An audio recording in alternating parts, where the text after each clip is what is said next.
Hello folks, welcome back to our channel Telugu dose and don't forget to subscribe our channel.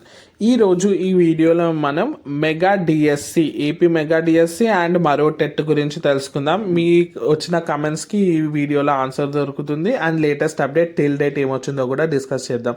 So watch the video till then. ఖచ్చితంగా ఈ వీడియోని share చేయండి. Do subscribe our channel.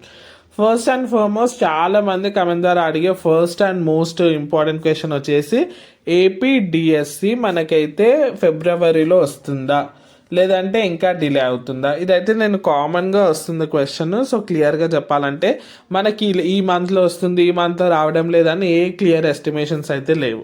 Maximum మనకి ఎందుకు ఆగిపోతుందంటే మనకైతే committee పడ్డదని మీకు తెలుసు కదా, దాంతో ఒక రీజన్, అండ్ ఎస్టీ వర్గీకరణ ఒకటి ఉంది కదా, అది ఈ 2 రీజన్స్ వల్లనే మనకి డిలే అవుతుంది. ఇదైతే క్లియర్ అయిందా అనుకుంటున్నాను.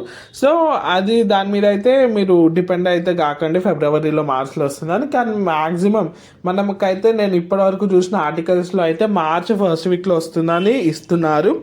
సో అది ఒక్కొక్కసారి అయి ఉండొచ్చు, ఇంకోసారి వాయిదాలు కూడా పడవచ్చు. సో ఇది కావడానికి మనకి ఎస్టీ వర్గీకరణ కావడానికి మనకు ఆల్మోస్ట్ 2 to 3 months అవుతుందని చెప్తున్నారు. సో దాని ప్రకారం చూస్తే మార్చి కూడా కాదు, ఏప్రిల్లో మీకు ఉండే అవకాశాలు ఉన్నాయి. కానీ క్లియర్గా చెప్పాలంటే మనకి ఇప్పటివరకు ఇచ్చిన హామీలలో ఇది కూడా ఒకటి కాబట్టి ఖచ్చితంగా ఎగ్జామ్ అయితే ఉంటాయి మీకు, కానీ కొంచెం డిలే అయ్యే అవకాశాలు ఉన్నాయి. సో నేను ఎప్పుడు చెప్పే సజెషన్ ఏంటి అంటే ప్రిపరేషన్ అయితే ఆపేయకండి, కొంచెమైనా చదవండి, మీకే యూస్ఫుల్ అవుతుంది.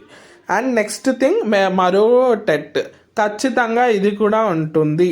ఎస్, సో ఇది కూడా ఖచ్చితంగా ఉంటుంది డిఎస్సి లాగానే. సో ప్రిపరేషన్ ఆపకండి. Hope this video useful. Subscribe.